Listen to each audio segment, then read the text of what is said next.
Co-powered by Techno।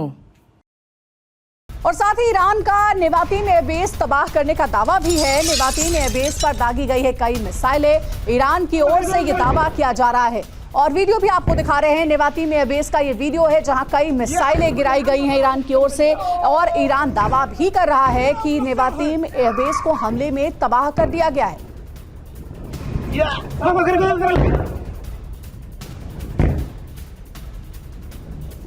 ये दो तस्वीरें आपको दिखा रहे हैं। सबसे पहले तस्वीर जब नेवातीम एयरबेस पर ईरान की ओर से मिसाइल अटैक किया गया और उसके बाद दूसरी खबर है जहां ईरान दावा कर रहा है कि नेवातीम एयरबेस पर कई मिसाइलें हमने दागी हैं जिसमें नेवातीम एयरबेस को तबाह कर दिया गया है। और इसी खबर पर ज्यादा जानकारी के लिए हम बात करेंगे अपने सहयोगी मनीष से। मनीष, ये देखिए दो खबरें हम दिखा रहे हैं नेवातीम एयरबेस से जुड़ी हुई। क्या उम्मीद थी कि ईरान एक साथ इतनी मिसाइलें दागेगा? 200 मिसाइलें दागी गई हैं इजरायल के ऊपर, क्योंकि अब तक तो सिर्फ यही कहा जा रहा था कि ईरान सिर्फ धमकियां दे रहा है इजरायल को।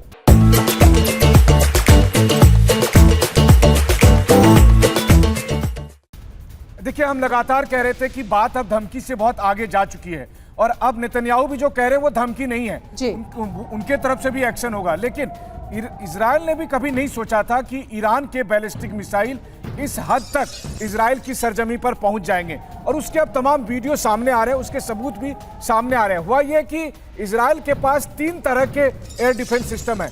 एक आयरन डोम, जिसके बारे में पूरी दुनिया जानती है, लेकिन अमूमन आयरन डोम जो है वो शॉर्ट रेंज की मिसाइल को रोकने में सक्षम होता है। दूसरा है डेविड स्लिंग,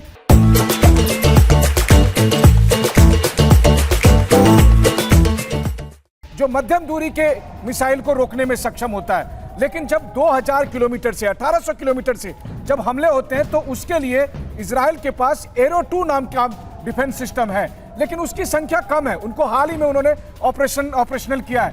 यही वजह है कि जब 180 से अधिक बैलिस्टिक मिसाइल इजराइल के आसमान में पहुंचे तो एरो 2 उसे रोकने में पूरी तरह कामयाब नहीं हुआ और आयरन डोम की उन्होंने मदद ली, लेकिन आयरन डोम इसके लिए कैपेबल नहीं था।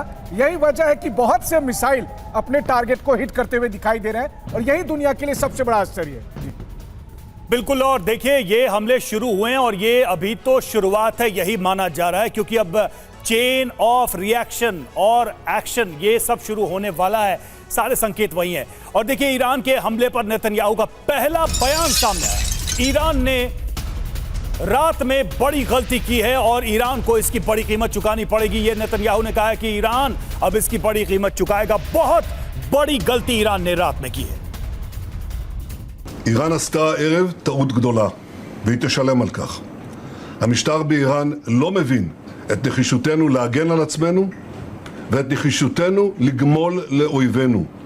סינואר ודף לא הבינו זאת, נסראללה ומוחסן לא הבינו זאת, וכנראה יש בטהרן אלה שלא מבינים זאת.